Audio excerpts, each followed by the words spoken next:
Chapter 38. On Saturday morning, Elizabeth and Mr. Collins met for breakfast a few minutes before the others appeared, and he took the opportunity of paying the parting civilities which he deemed indispensably necessary.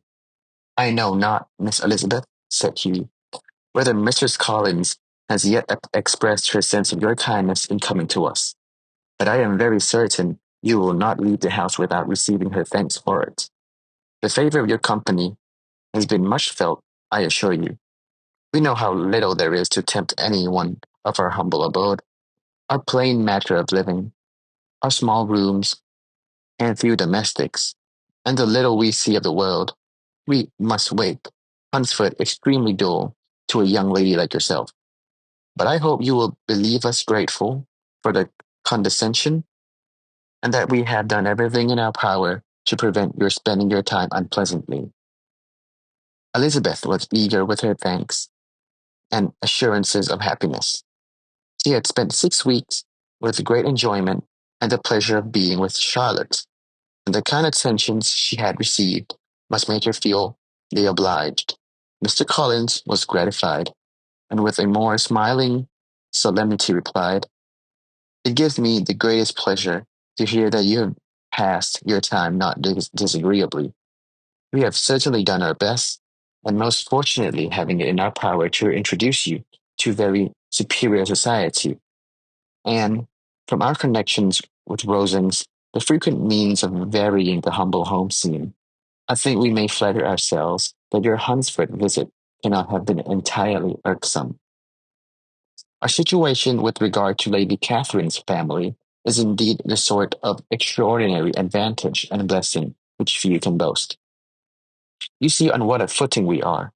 You see how continually we are engaged there. In truth, I must acknowledge that, with all the disadvantages of this humble parsonage, I should not think anyone abiding in it an object of compassion, while they are sharers of our intimacy at Rosings."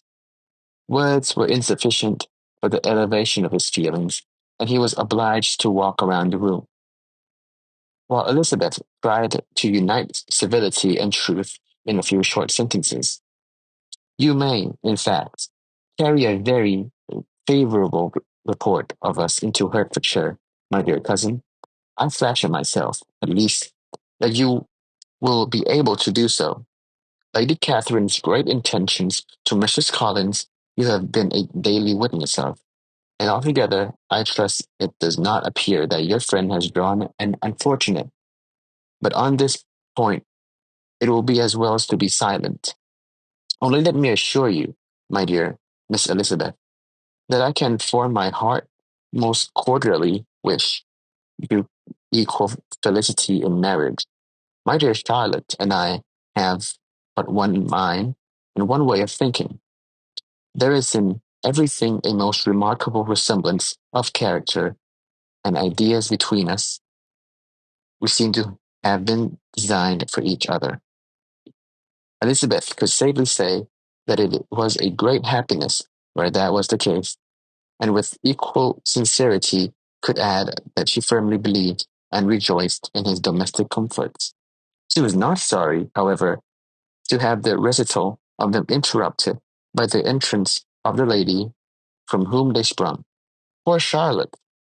It was melancholy to leave her to such society, but she had chosen it with her eyes open, and though evidently regretting that her visitors were to go, she did not seem to ask for compassion. Her home and her housekeeping, her parish and her poultry, and all their dependent concerns, had not yet lost their charm. At length the chaise arrived, the trunks were fastened on, the parcels placed within, and it was pronounced to be ready. After an affectionate parting between the friends, Elizabeth was attended to the carriage by Mr. Collins, and as they walked down the garden, he was commissioning her with his best respects to all her family, not forgetting his thanks for the kindness he had received at Longbourn in the winter, and his compliments to Mr. and Mrs. Gardiner, though unknown. He then handed her in. Maria followed, and the door was on the point of being closed, when he suddenly reminded them, with some consternation, that they had hitherto forgotten to leave any message for the ladies at Rosings. But, he added, you will of course wish to have your humble respects delivered to them, with your grateful thanks for their kindness to you while you have been here. Elizabeth made no objection. The door wasn't allowed to be shut, and the carriage drove off. Good gracious, cried Maria, after a few minutes' silence. It seems but a day or two since we first came, and yet how many things have happened. A great many indeed, said her companion, with a sigh. We have dined 9 times at Rosings, besides drinking tea there twice. How much I shall have to tell. Elizabeth privately added, and how much shall I have to conceal? The journey was performed without much conversation or any alarm, and within 4 hours of their leaving Hunsford, they reached Mr. Gardiner's house, where they were to remain a few days. Jane looked well, and Elizabeth had little opportunity of studying her spirits, amidst the various engagements which the kindness of her aunt had reserved for them. But Jane was to go home with her, and at Longbourn there would be leisure enough for observation. It was not without an effort, meanwhile, that she could wait even for Longbourn before she told her sister of Mr. Darcy's proposals.